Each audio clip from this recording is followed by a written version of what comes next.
একই মাছ একটু ঘুরিয়ে ফিরিয়ে রান্না না করলে একঘেয়েমি লাগবেই। মেহুর বাবা চিতল মাছটা নিয়ে এলেই আমি বেশিরভাগ দিন চিতল মাছের কালিয়াটাই বানাই, কিন্তু এবার একটু অন্যরকম করে করেছি, যেটা সবার খেতে খুব ভালো লেগেছে, তাই তোমাদের সাথেও শেয়ার করছি। প্রথমেই মাছে নুন, হলুদ আর সামান্য লঙ্কার গুঁড়ো মাখিয়ে রেখে দিয়েছি। এবার একটা মশলা তৈরি করব।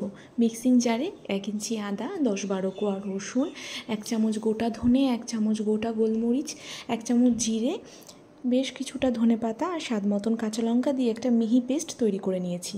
কড়াইতে সর্ষের তেল গরম করে এক এক করে মাছগুলো দিয়ে এপিট ওপিট উল্টে পাল্টে ভেজে তুলে নিয়েছি। মাছটা ভাজার সময় একটু লক্ষ্য করতে হবে, তাড়াহুড়ো করে উল্টাতে গেলে কিন্তু মাছটা ভেঙে যেতে পারে, তাই এই কাজটা খুব সাবধানেই করতে হবে। তেলের ওপর গোটা গরম মশলা ফোড়ন দিয়ে সুন্দর গন্ধ বেরোতে শুরু করলে 1 চামচ হলুদ গুঁড়ো, 1 চামচ লঙ্কার গুঁড়ো দিয়ে তার মধ্যে কেটে রাখা টমেটোগুলো দিয়ে দিতে হবে। টমেটো গলে গেলে তার মধ্যে বেটে রাখা মশলাটা দিয়ে সামান্য জল দিয়ে ভালো করে কম আঁচে কষিয়ে নিতে হবে। মশলা কষে তেল ছাড়তে শুরু করলেই তার মধ্যে পরিমাণ মতন জল দিতে হবে। ঝোল ফুটতে শুরু করলে এক এক করে মাছগুলো দিয়ে হাই ফ্লেমে ফুটিয়ে নিতে হবে। নামানোর আগে 4-5টা চেরা কাঁচা লঙ্কা আর গরম মশলার গুঁড়ো ছড়িয়ে দিতে হবে।